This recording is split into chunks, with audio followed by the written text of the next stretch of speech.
Hello నమస్తే, welcome to our channel. నేను మీ సిరి. ఈ రోజు మనతో పాటు ఉన్నారు ప్రముఖ సినీ క్రిటిక్ దాసరి విజ్ఞాన్ గారు. నమస్కారం. నమస్తే అండి.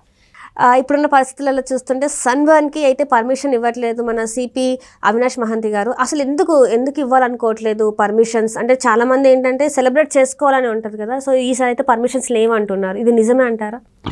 వీళ్ళకి యాక్చువల్గా చెప్పాలి అంటే చాలామంది చేసే చిన్న చిన్న తప్పులే గవర్నమెంట్ ఆఫీసర్స్. సన్బర్న్ ఒకటే ఫేమస్ కాబట్టి దాన్ని తోకలు కత్తిరించారు. సరే, బాగానే ఉంది. Sunburn is an international show. అది యాక్చువల్గా చెప్పాలి అంటే వాళ్ళని ఇక్కడ వద్దు అన్నారు చూసారా, దానివల్ల చాలా ఆదాయం పోతుంది. ద ఓన్లీ రీజన్ హోటల్స్కి మంచి ఇన్కమ్ అండ్ మద్య వ్యాపారాలు కూడా బాగానే జరుగుతాయి.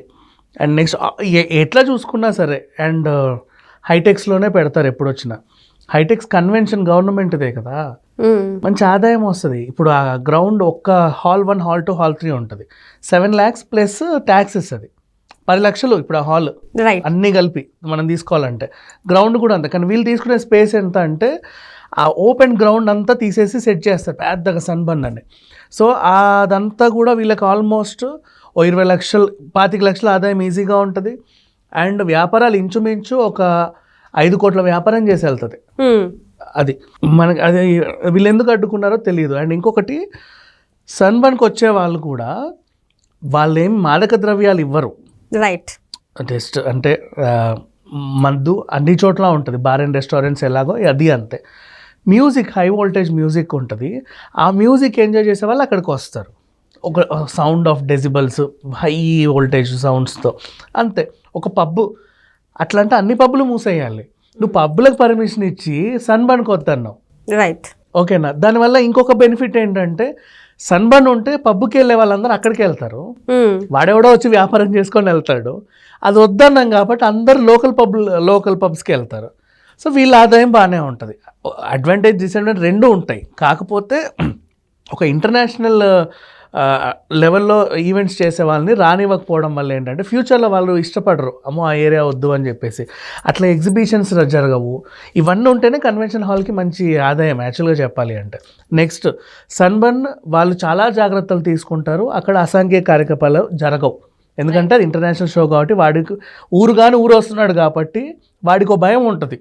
ఇప్పుడు మనోడే లోకలోడే ఎవడో పెట్టాడు అనుకో, విచ్చలవిడిగా చేసేస్తాడు. ఏ భయం ఉండా, మనదే రా అన్నట్టుగా అట్లా ఉంటుంది. కానీ ఎవడో ఎక్కడి నుంచి వచ్చినవాడో చాలా జాగ్రత్త పడతారు. ఇంకా చెప్పాలంటే ఇక్కడ నుంచి చాలామంది గోవా వెళ్తారు కదా, ఇక్కడ నుంచి వెళ్ళే వాళ్ళు అక్కడ ఏం చేయరు. అక్కడ లోకల్ ఉండే వాళ్ళకి అన్ని అలవాట్లు ఉంటాయి. ఇక్కడ నుంచి వెళ్ళేవాడికి భయం, ఏం చేస్తే ఏమైపోతుంది. అండ్ పైగా అది యూనియన్ టెరిటరీ. తేడా వస్తే యూనియన్ టెరిటరీ జైలు, అండమాన్ జైలుకి వెళ్తాడు వాడు. అంతే కదా, అంతే. ఇక్కడ కూడా ఉండదు మళ్ళీ. సో అంత జాగ్రత్త పడి భయానికి చాలామంది చాలా ఏం చేయరు. చేయాలనుకున్న వాళ్ళు ఏం చేసేవాడు ఎలాగైనా చేస్తాడు. రిసార్ట్స్ అన్నీ ఉన్నాయి. అవుట్స్ ఆఫ్ చాలా ఫామ్ హౌస్ రిసార్ట్స్ ఉన్నాయి. ఇవాళ రేపు టీములుగా అక్కడికి వెళ్తారు, వాళ్ళకి నచ్చింది చేసుకుంటారు. అఫ్కోర్స్ వీళ్ళు నిఘా పెడితే ప్రతి రిసార్ట్ ఏవైతే ఉన్నాయో 4-5 రిసార్ట్స్ 4-5 ఫామ్ హౌస్ ఉన్న చోటల్లో ఒక పెట్రోలింగ్ వ్యాన్ పెట్టుకుంటూ వస్తే వాళ్ళు జాగ్రత్త పడతారు. సౌండ్ వచ్చింది అక్కడికి వెళ్ళి ప్రతి 1 గంటకో 2 గంటలకు వాళ్ళు చూసి వస్తూ ఉంటే వాళ్ళు జాగ్రత్త పడతారు. అండ్ డ్రంక్ అండ్ డ్రైవ్ ఉంది, అది కొంచెం స్ట్రిక్ట్ చేసి పాపం వాళ్ళు జాగ్రత్త పడతారు. ఇవన్నీ వదిలేసి ఇంటర్నేషనల్ సంస్థ ఎవరితో ఒకటి వస్తుంటే వాళ్ళని వీళ్ళు అడ్డుకోవడం నిజంగా అసలు అది ఏం చర్యో తెలియదు. బట్ వీళ్ళ ఉద్దేశం ఏంటంటే నిన్నే కదా గెలిచాము, ప్రభుత్వం ఏర్పాటైంది, ఈయన మళ్ళీ కొత్త సిపి వచ్చుడు రావడమే ఏదైనా జరిగిందనుకో, జరగకూడదని జరిగితే విపక్షాలు అన్నీ చేసి బురద జల్లేస్తాయి. వీళ్ళ ప్రభుత్వం వచ్చింది, అది అయింది, వీళ్ళ ప్రభుత్వం వచ్చింది, ఇది జరిగింది, అట్లా ఉంటుంది. అంటే జరిగేవి ఎప్పుడైనా జరుగుతాయి. కాకపోతే వీళ్ళు అలా బురద జల్లడానికి ఒక రీజన్ ఉంటుంది. సో అందుకని చెప్పేసి చాలా స్ట్రిక్ట్గా పెట్టారు ఈ న్యూ ఇయర్. సో చాలామంది దీనివల్ల డిసడ్వాంటేజ్ ఏంటంటే అందరూ ఎక్కడైతే స్ట్రిక్ట్గా లేరో అక్కడికి వెళ్తున్నారు. రైట్. లోకల్ ఉన్నవాడు ఈ పబ్కి వెళ్ళాలని అనుకోడు. ద ఓన్లీ రీజన్ సన్బర్న్ లాంటి ఈవెంట్కి ఎందుకు వెళ్ళాలనుకుంటాడు అంటే it happens once in a year, లేదా ఎప్పుడో ట్వైస్ ఆర్ థ్రైస్, హార్డ్లీ రెగ్యులర్గా జరిగేవి కాదు. అండ్ ఈ పబ్లో ఉండే ఆ లైట్ అండ్ ఆ సౌండ్ అండ్ ఆ కెపాసిటీ హార్డ్లీ 100, 150, 200, 250, దట్స్ ఆల్. అక్కడ కొన్ని వేల మంది వస్తారు. ఆ 10,000 మందితో ఎంజాయ్ చేయాలనుకోవడం వాళ్ళకి అదొక వింత ఎక్స్పీరియన్స్. సో ఆ ఎక్స్పీరియన్స్ కావాలనుకునే వాళ్ళందరూ ఏం చేస్తున్నారు, గోవాలకు వెళ్తున్నారు. సో ఇప్పుడు ఆదాయం అంతా గోవా గవర్నమెంట్కి వెళ్ళిపోతుంది. అవును, ఏ టు జెడ్ అక్కడికి. అంటే ఇక్కడ నువ్వు రిస్ట్రిక్షన్ చేసేసరికి నువ్వు రిస్ట్రిక్షన్ చేస్తే ఏంటి, జనాలను కంట్రోల్ చేయాలనుకుంటున్నావు, జనం కంట్రోల్ అవ్వట్లా, వేరే మార్గాలు ఎక్కడైతే ఫ్రీడమ్ దొరుకుద్దో అక్కడికి వెళ్ళిపోతున్నారు. పాండిచ్చేరి పోతున్నారు, యానాంకి వెళ్తున్నారు, ఆంధ్రప్రదేశ్లో యానాంకి వెళ్తున్నారు. People are going like that.